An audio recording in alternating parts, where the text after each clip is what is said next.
Michael, I loved Creed. I thought it was really exciting, really moving. And I was, as we've just mentioned, I was emotional for two reasons. One, the brilliant script, but also because I'll never be in the shape of Michael B. Jordan. How do you know?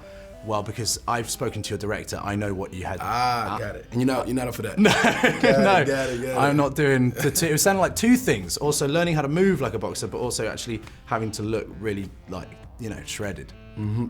So you've got, because you're doing both at separate times, right? No, same time. It kind of went hand in hand. You know, once you change your diet up, your body's gonna eventually start to change a certain way, and you pair that up with working out, 2 to 3 times a day. You do that 6 days a week for a year and a half, man. Your body's gonna it's gonna change really fast. Oh, yeah, man. That sounds awful. Fast, man. It doesn't sound how do you have time to learn the script? Well, the script is something I've been involved with since the beginning. So there's so many drafts and versions of it. You know, honestly, you don't even worry about the lines so much. It's about the moments and the character stuff. So once you embed that and you tie the emotions to feelings and moments, and then the words just kind of come. Now, the film itself is brilliant at being able to take what Sly did and the nostalgia that you feel when you see him on screen, but also transition into it being very modern, very contemporary. And you must have been pleased that you knew that was going to happen.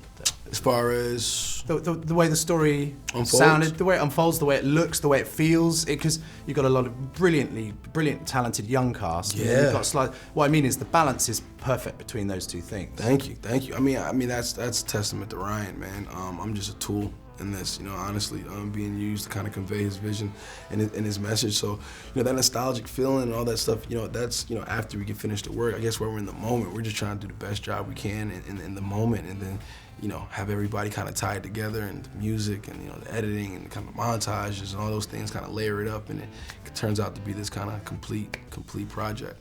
You must be so thrilled that you're in a film with a training montage. That's like the Pretty best cool, thing man. ever. It really is, man. I guess when you always see these other training montages, like, man, that'd be kind of cool to kind of, you know, have your own. So when you do have it, and you have one that's based off one of the most famous montages of all time of, you know, the Rocky franchise, it's pretty special. One of the lines I really like is the one step, one punch, one round, which I think is a kind of nice metaphor for what it must be like when you work with Sly. That it's like, just take every day as it comes. Try not to let anything get too overwhelming. Yeah.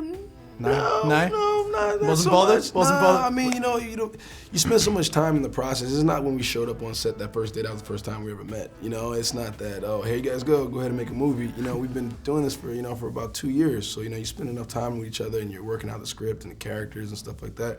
When it's time to, you know, get on set, it's almost more work trying to act like you don't know each other. So it's just fun, man. We're just having a good time. And you did get knocked out in training. I didn't get knocked out in training. In the film, I got knocked out, but I didn't lose consciousness. It was one of those things where I got, you know, I saw stars. Well, I saw the video. Yeah. And you hit the deck, and yeah, and that looked nasty. I was thinking, when you're training with real guys, I'd be going, just not my face. Yeah. Just, to hit the body, but don't hit the moneymaker. Nah, man. For me, I mean, it was, you know, it comes with the territory, bro. Yeah, but getting hit in the face is horrible. What? Yeah, I mean, I'm playing a boxer, so it's not that horrible. You know what I'm saying? Yeah. It's one of those things, like, I'm, you know, as do you have headgear on? I can't remember. I can't. It depends. I got knocked down a couple times. There's one with Andre Ward, and then there's one in the last fight with Tony Bello. One with headgear, one without. All right. Well, you know, I can't see any. There's no lasting effect on that face. No, I'm good. I mean, my memory's a little hazy now and then, but I'm good. I'm good. Let's move on. What have you got coming up this year? How busy are you, or do you get to just promote this and take a bit of a holiday? I mean, right now I'm just promoting this film and trying to figure out what I'm doing next. I'm working on directing my first short, so I'm in pre-production for that, and just kind of like, you know, getting that thing finalized and put together. So I'm really excited about stepping behind the camera and really trying to get this this vision that I have out on screen. So we'll see how that goes. And as far as acting is concerned, I'm still trying to figure out what my next project's going to be. What about another one of these? Because I think it's going to be a massive hit. I mean, if it gets there, I mean, I don't think you can do Creed 2 without Adonis. You said it. You said it. Great to see you, man.